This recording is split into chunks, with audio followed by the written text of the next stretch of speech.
Hello, my name is John Sarnoff, one of the pediatricians here at Premier, and I'm joined by Payel Gupta, one of our favorite allergists. Payel, if you could help us to understand the difference, like what the allergist does versus the general pediatrician. So when we send someone to your office, what would be the expectation for why we would need to see an allergist versus a primary care doctor? Yeah, so different things that we can do are things like testing. So we can test a patient to see what they're allergic to. You can definitely send them for blood testing for allergies as a pediatrician, but we do something called a skin prick test, which is done in the office, takes 15 minutes, and it's fairly painless, and you get kind of instant gratification because you find out what you're allergic to during the visit. The reason that it's helpful to know what you're allergic to is, number one, you can follow pollen counts. So if you know that you have a tree allergy, grass allergy, weed allergy, you know what to look out for when you're looking at those pollen counts. Or if you have a dust mite allergy, there's different things that you can do in your home to kind of mitigate the dust mite allergens. And so there's a lot of information that you can gain from getting tested, and changes in your environment that you can make. And then second is we do have some medications that are prescription medications for allergies, something like Montelukast, also called Singulair, which we use for allergic asthma and also allergic rhinitis or allergies of the nose in the right patient.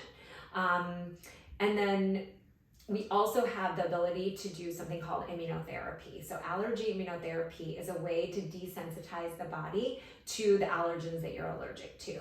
And it is a process, so you have to come into the office for injections.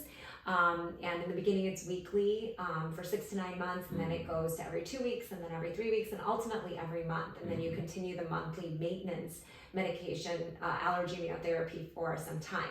But there's also something called sublingual immunotherapy tablets, which are an at-home immunotherapy tablet that is FDA approved for 3 different allergens. So dust mites, ragweed, and grass.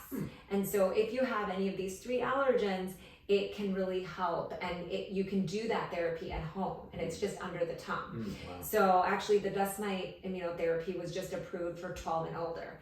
So now it's there for adolescents, and the grass and the ragweed tablets have been approved for 5 and over. Okay, great. For a long time. And so, that's great because especially if you have a dust mite allergy, that's a year-round allergen. And so if you're constantly dealing with a little bit of inflammation caused by the dust mites, then if you have an additional allergy like tree allergy, your nose is already a little bit inflamed, and then you're adding another allergen to it, and then your body just can't handle it. And that's when people have very severe, moderate to severe symptoms. So if we get rid of that dust mite allergy, and we kind of calm that allergy down, then your seasonal allergies get better too. So even though there aren't tablets for for trees, for example, approved in the US yet, treating your dust mite allergy can help your seasonal allergies. So that's something that people should be aware of. And again, that treatment is just put under the tongue. The first dose needs to be taken under the supervision of a doctor, just in case you have a reaction. And to any allergy immunotherapy, you can have a reaction. So we always have patients carry an EpiPen while they're on treatment. That's really helpful. It's super duper helpful. Oh, thanks so much. You're welcome. Okay.